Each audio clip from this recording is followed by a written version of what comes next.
Mheshimiwa mgeni rasmi, Waziri wa Mambo ya Ndani, Mheshimiwa mwakilishi wa Mufti, mjumbe wa Baraza la Ulama na Naib Chief Qadhi, Rais wa Taasisi ya Al-Hikma, lakini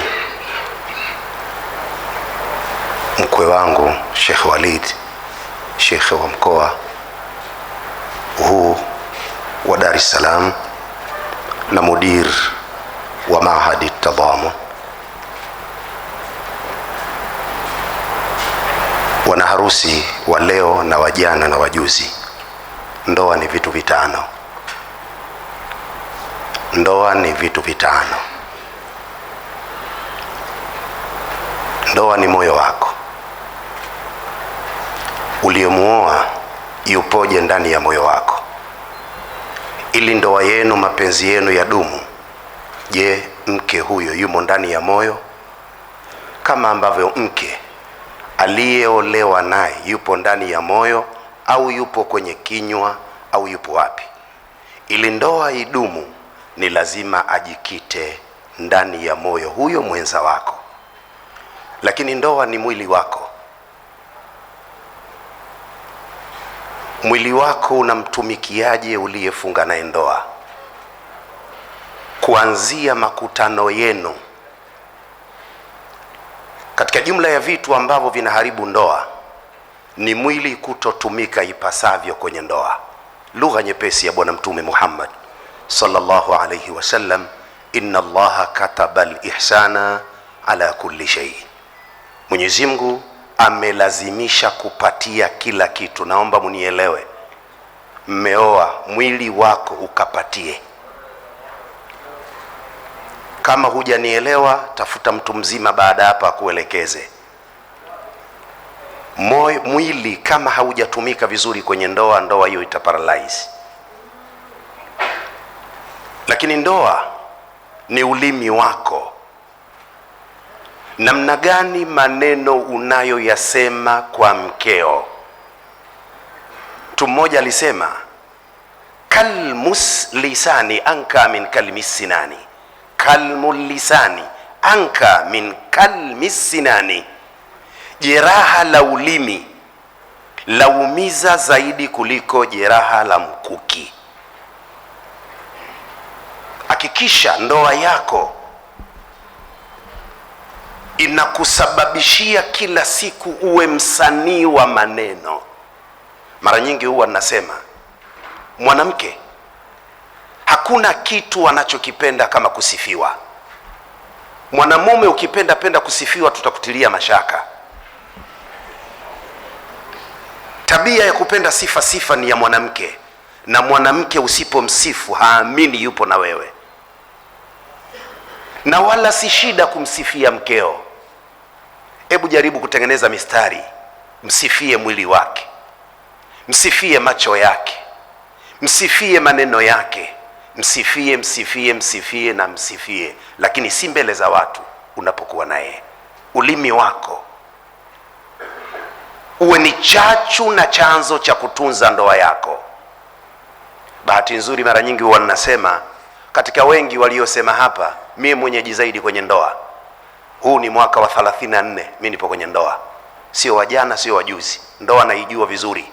Na miaka 34 nipo kwenye ndoa. Kwa hiyo mimi ndoa naijua miguu yote miwili. Hakuna kitu bora kama ulimi wako. Lakini pia ndoa ni akili yako. Ni namna gani unatafakari katika kuboresha ndoa yako, upande wa maneno na matendo. Nini unachomfanyia mkeo? Nini unachomwambia mkeo? Uwe ni usanii unaoundwa na akili yako. Kwa nini tunaambiwa wazee wetu? Sheikh Nuruddin amesema baba zetu na mama zetu walivumiliana mno mpaka matokeo yake wamezikana. Sisi sasa, wao wamefanya ya kwao, sisi tunabuni vipi? Niliwahi kusema siku moja, nunua hata ndizi, hata epo, lihifadhi, mpelekee mkeo zawadi. Hivi vizawadi hivi vinamfanya mwanamke akuonewa. Maana kuna wanawake leo wameolewa hajawahi kuletewa zawadi na waume zao mpaka leo, na dume yupo kauzu, hana mpango wa kupeleka zawadi kwa mkewe. Sasa wewe ukiwa mbabe, nenda kalinde uwanja wa Taifa, watu wasiingie bure mpirani, sio kwenye ndoa. Ndoa inahitaji ulaini. Ndio ile aya aliisoma mmoja hapa, an khalaqa lakum min anfusikum azwajan, ile aya 21 surati Rum, ile waja'ala bainakum mawaddatan wa rahma. Nini rahma? riqatun fil qalbi tahtadhi tafaddula wal ihsan. Kwa hiyo nakuombeni sana akili, kuwa mbunifu. Sio kitu kidogo kwa mama mkwe, kitu kidogo kwa mama mkwe, kitu kidogo kwa baba mkwe, unaonekana mwanamume wewe una hila, una tatizo. Mambo mengine komaa, kuwa mbunifu. Babangu walikuwa wanasema, Waswahili wanasema mvumilivu ula mbivu, lakini babangu walikuwa wanasema mmoja akiwa moto basi wewe kuwa maji. Sio kila kitu cha kubishana, alafu mwanamume ashindani na mwanamke. Mwanamke anazoza na wewe unazoza. Na kuombeni sana akili. Lakini 5, ndoa ni masikio. Kipi unakisikia kuhusu mkeo, na mke kipi anakisikia kuhusu mumewe? Masikio haya mawili ukiyafungua vibaya bila ya kuyachanganya na kilichomo moyoni na akilini, kila unachokisikia unakifanyia kazi, maisha yamekushinda. Na hasa Dar es Salaam, rudi kwenu.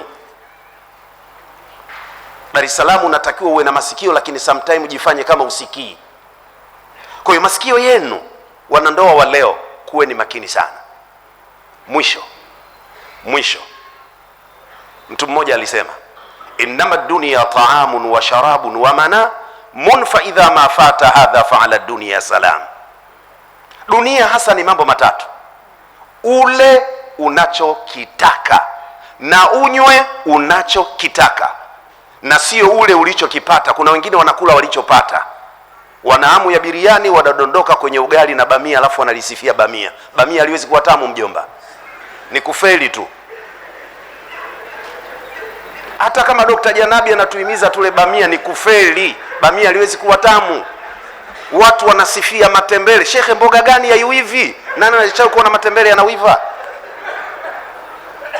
Sasa dunia, ule unachotaka, unywe unachotaka. Sikiliza, mtaalamu anasema wa manamun, kafumba kitu hapo, na ndoa. Yani ile la kwanza na la pili achana, asema hili la tatu sasa, fa idha ma fata hadha fa ala dunya salam. Kijana akilikosa hili la tatu, hili haupo duniani, we bye bye. Na mawingu yanakuja mwezi wa 6 huu baridi, unaanza kutafuta Kristina Mwajuma au apendeki. Vijana mlioa hongereni, na wengine njooni. Na ili mtu tukuhesabu na akili timamu uwe na ndoa, kama hujaoa huna akili, hatuwezi kuthibitisha kuwa unazo. Mwisho kabisa niwaambie mlioa leo, ukimaliza mwezi mzima mkeo hajakudhi wewe hujaoa, msijizime data, mnanielewa? Kama umemaliza mwezi hujaudhiwa na mkeo hujaoa, mwanamke moja ya shughuli zake ni kukera. Sasa nenda kaoneshe una akili timamu na kero za mwanamke namna gani. Kuna mwingine siamalizi mwezi, mwingine kila siku yana kuudhi tu, utadhani kuwa hakupendi, kumbe ule ndio mwanamke wenyewe. Unamwambia A, anasema C. Kwa hiyo nakuombeni vijana, msiichukie ndoa kwa kero za wanawake, bali kero za wanawake ndio zitakuja kuonesha upeo wa akili zenu. Mwenyezi Mungu akupeni subra na uvumilifu na ubunifu kwenye ndoa zenu. Hadha wa billahi tawfiq, wassalamu alaikum wa rahmatullahi wa barakatuh. Allahu akbar.